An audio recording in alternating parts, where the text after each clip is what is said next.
दोस्तों, आपका हमारे चैनल डीकेएस गाइड में बहुत बहुत स्वागत है। तो आज का हमारा टॉपिक है 5 बेस्ट ETF। दोस्तों, ETF के बारे में अगर किसी को नहीं पता तो ये एक्सचेंज ट्रेडेड फंड होता है जिसको मार्केट हावर्स में ट्रेड कर सकते हैं किसी स्टॉक की तरह। अभी काफ़ी सारे लोग ETF को कंसिडर करते हैं और उसके वेरियस रीज़न है, क्योंकि ETF किसी सिंगल स्टॉक के कंपैरिजन में काफ़ी कम रिस्की होता है और कम वॉलेटाइल रहता है, और म्यूचुअल फंड के कंपैरिजन में भी ETF में कम एक्सपेंसेस होते हैं, क्योंकि बहुत सारे ETF पैसिवली मैनेज होते हैं जिसे इंडेक्स फंड्स भी कहते हैं। दोस्तों, इंडिया में ETF साल 2001 में लॉन्च हुआ था जिसका नाम था निफ्टी 20, जो निफ्टी 50 इंडेक्स को ट्रैक करता है। फिर उसके बाद में धीरे धीरे काफ़ी सारे ETF मार्केट में देखने को मिले हैं, और अभी 2025 में तो बहुत सारे सेक्टर बेस्ड ETF भी देखने को मिलेंगे। अभी जिस किसी को भी कोई सेक्टर ज़्यादा पसंद है तो वो लोग उस सेक्टर के ETF को भी फोकस कर सकते हैं। तो चलिए अब उन शानदार ETF को डिस्कस करते हैं, लेकिन ये video just for information purpose के लिए ही बनाया है, किसी तरह की रिकमेंडेशन नहीं है। फर्स्ट ETF हमने सेलेक्ट किया है कोटक निफ्टी अल्फा 50 ETF। अभी इस ETF में टॉप 300 कंपनीज में से 50 कंपनीज देखने को मिलेगी, जिसका अल्फा हाई होता है, जिसने अच्छा परफॉर्म किया होता है, उस तरह की कंपनीज इस ETF में देखने को मिलेगी। दोस्तों, ये ETF 22 दिसंबर 2021 को लॉन्च हुआ था और तब से लेकर अब तक इस ETF के 41% के रिटर्न्स दिख रहे हैं। अभी काफ़ी लोगों को ये कम लगते होंगे, लेकिन देखा जाए तो जब ये ETF लॉन्च हुआ था तब से 4-5 महीने से इसमें लगातार करेक्शन देखने को मिली थी, क्योंकि ओवरऑल मार्केट में ही उस टाइम पर काफ़ी गिरावट देखने को मिली थी। लेकिन जब मार्केट पॉजिटिव हुआ था तब ये ETF मार्च 2023 से लेकर सितंबर 2024 तक 135% तक चल चुका था, जो काफ़ी बढ़िया परफॉर्मेंस थी। इस ETF का AUM 699 करोड़ का है। PE रेशियो 45.80 का है, जो थोड़ा ज़्यादा है, क्योंकि इस ETF में हाई अल्फा कंपनीज अवेलेबल है जिसकी वैल्यूशन थोड़ी सी ज़्यादा होती है।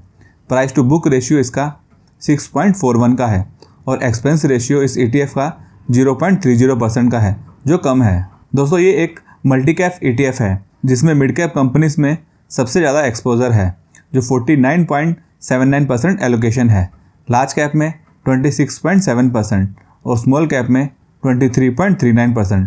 और इसके टॉप 5 सेक्टर्स है engineering and capital goods 23.4%, financial services 16.72%, information technology 14.29%, others 10.45% और फार्मास्यूटिकल्स में 8.44% एलोकेशन है। तो अच्छा डाइवर्सिफिकेशन इस ETF में देखने को मिलता है।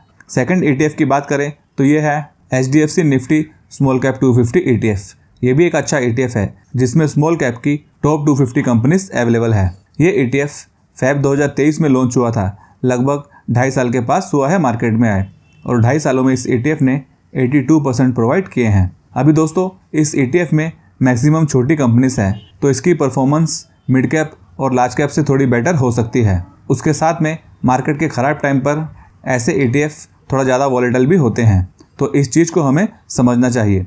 इस फंड का लिक्विडिटी भी अच्छा है और इसका AUM 1319 करोड़ का है, जो कि ठीक है, और वैल्यूशन देखें तो PE रेशियो इसका 28.04 का है, ये भी नॉर्मल है, और प्राइस टू बुक रेशियो भी ठीक ही है, जो 3.38 की है, और एक्सपेंस रेशियो भी इसका काफ़ी कम है, जो 0.20% का है। दोस्तों, इस ETF की टॉप 5 कंपनीज है multi commodity exchange of India, Lord's labs, CDSL, delivery and Radico Khaitan. और इस ETF के टॉप 5 सेक्टर एलोकेशन है फाइनेंशियल सर्विसेज में 19.75%, इंजीनियरिंग एंड कैपिटल गुड्स में 13.62%, फार्मास्यूटिकल्स 8.17%, केमिकल्स में 7.19% और इंफॉर्मेशन टेक्नोलॉजी में 6.95% वेटेज देखने को मिलता है।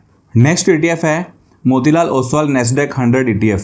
दोस्तों, ये भी एक एक्सेलेंट ETF है जिसमें USA की टॉप 100 टेक कंपनीज देखने को मिलेगी, जैसे कि Apple, Microsoft, Nvidia, Amazon, Meta platforms, Broadcom और भी काफ़ी सारी कंपनीज इस ETF में अवेलेबल है। ये ETF काफ़ी पुराना है। दिसंबर 2014 में ये ETF लॉन्च हुआ था, और तब से लेकर अब तक इस ETF ने 666% के रिटर्न्स प्रोवाइड किए थे। 5 साल में 147% और 1 साल के 29% रिटर्न्स दिख रहे हैं, जबकि काफ़ी सारे इंडियन म्यूचुअल फंड्स और ETF में पिछले 1 साल में बहुत ही कम रिटर्न्स प्रोवाइड किए हैं या फिर नेगेटिव रिटर्न्स भी बनाकर दिए हैं।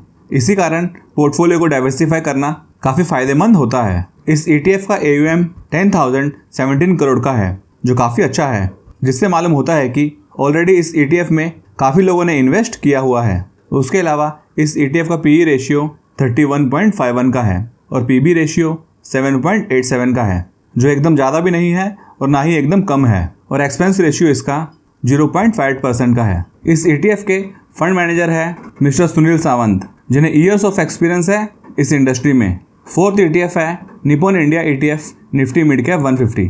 इस ETF के अंदर टॉप 150 मिड कैप कंपनीज देखने को मिलेगी, जैसे कि BSC, Max Healthcare Institute, Suzlon Energy, Dixon Technologies India, Policy Bazaar, Coforge, HDFC asset management company, Persistent Systems and many मोर।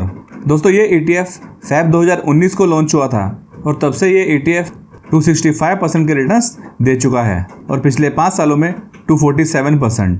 और पिछले 1 साल की बात करें तो कोई रिटर्न्स इस ETF ने प्रोवाइड नहीं किए हैं, क्योंकि पिछले 1 साल से मार्केट में काफ़ी उतार चढ़ाव देखने को मिले हैं। अभी दोस्तों, इस ETF की बहुत सी कंपनीज ऐसी होगी जिसके लास्ट 1 ईयर के रिटर्न नेगेटिव 10% होंगे या 20% होंगे या फिर उससे भी ज़्यादा करेक्शन उन स्टॉक्स में होगी। लेकिन देखा जाए तो इस ETF में कुछ खास करेक्शन नहीं हुई है, तो इसी कारण ETF को डायरेक्ट स्टॉक्स के कंपैरिजन में काफ़ी कम रिस्की कहा जाता है, क्योंकि ऐसे ETF के द्वारा हमारा पैसा 150 कंपनीज के अंदर लगता है। इसी कारण रिस्क लेवल थोड़ा कम हो जाता है। इस ETF का AUM भी काफ़ी अच्छा है, जो 2,385 करोड़ का है। बात करें वैल्यूएशन की तो इसका PE रेशियो 30.72 पर है और PB रेशियो 4.07 का है, तो वैल्यूएशन भी नॉर्मल देखने को मिलती है। उसके अलावा एक्सपेंस रेशियो भी इसका कम है, जो 0.21 का है। और इस ETF को मैनेज करते हैं मिस्टर हिमांशु मंगे जी, जिन्हें ईयर्स ऑफ एक्सपीरियंस है फाइनेंस इंडस्ट्री में। उसके अलावा इसके सेक्टर को देखें तो इस ETF का सबसे ज़्यादा वेटेज फाइनेंशियल सर्विसेज में देखने को मिलता है, जो 20.51% का एलोकेशन है। और फिर इंजीनियरिंग एंड कैपिटल गुड्स में 16.38%, फार्मास्यूटिकल्स में 9.18%, इंफॉर्मेशन टेक्नोलॉजी में 6.76% और अदर्स में 5.96% का एलोकेशन है। तो डाइवर्सिफिकेशन भी इस ETF का अच्छा है। फिफ्थ ETF है मिराय asset NYSE FANG Plus ETF। ये भी एक अच्छा ETF है, जिसने पिछले कुछ सालों में काफ़ी बढ़िया परफॉर्मेंस दी है। पिछले 3 सालों में इस ETF ने 257% के रिटर्न्स प्रोवाइड किए थे और लास्ट 1 ईयर में तो 66%, जबकि इंडियन मार्केट की पिछले 1 साल से बैंड बजी हुई है, लेकिन इस ETF ने सॉलिड परफॉर्म किया था। दोस्तों, इसके अंदर फेसबुक, नेटफ्लिक्स, अमेज़ॉन और भी USA की टॉप टेक कंपनीज अवेलेबल है। इस ETF का लिक्विडिटी भी अच्छा है और AUM इसका 3,245 करोड़ का है। इसमें नंबर ऑफ कंपनीज 10 है और इसका PE रेशियो 31.89 का है और प्राइस टू बुक रेशियो 11.35 का है, जो थोड़ा सा ज़्यादा देखने को मिलता है। और एक्सपेंस रेशियो इसका 0.65% का है। ये भी दूसरे ETF से थोड़ा सा ज़्यादा दिखाई दे रहा है। दोस्तों, USA वर्ल्ड की लार्जेस्ट इकोनॉमी है, इसी कारण USA की टॉप कंपनीज पर भी हमारा फोकस होना चाहिए। उसके अलावा इसके फंड मैनेजर भी अच्छे हैं, जिसका नाम है सिद्धार्थ श्रीवास्तव। इनको 10 साल से भी ज़्यादा एक्सपीरियंस है फाइनेंस इंडस्ट्री में, जो एक पॉजिटिव बात है। और ये फंड दोस्तों 2021 में लॉन्च हुआ था। दोस्तों, ETFs बिगनर्स और न्यू इन्वेस्टर्स के लिए एक अच्छा ऑप्शन माना जाता है, जिसमें एक्सपेंसेस भी कम लगते हैं और डाइवर्सिफिकेशन भी अच्छा रहता है, क्योंकि एक ETF द्वारा हमारा एलोकेशन अलग अलग कंपनीज में होता है और लॉन्ग टर्म के लिए भी इसे कंसीडर किया जाता है। तो दोस्तों, ये थे कुछ बढ़िया ETF जिसको मैंने डिस्कस किया है, लेकिन याद रहे ये कोई इन्वेस्टमेंट एडवाइस नहीं है, जस्ट फॉर एजुकेशनल पर्पज़ के लिए ही ये वीडियो बनाया है। आपका ETF के बारे में क्या कहना है ये आप कमेंट्स में बता सकते हो। वीडियो को लाइक कीजिए, चैनल को सब्सक्राइब नहीं किया है तो हमारे चैनल को भी ज़रूर सब्सक्राइब करें। Thanks for watching.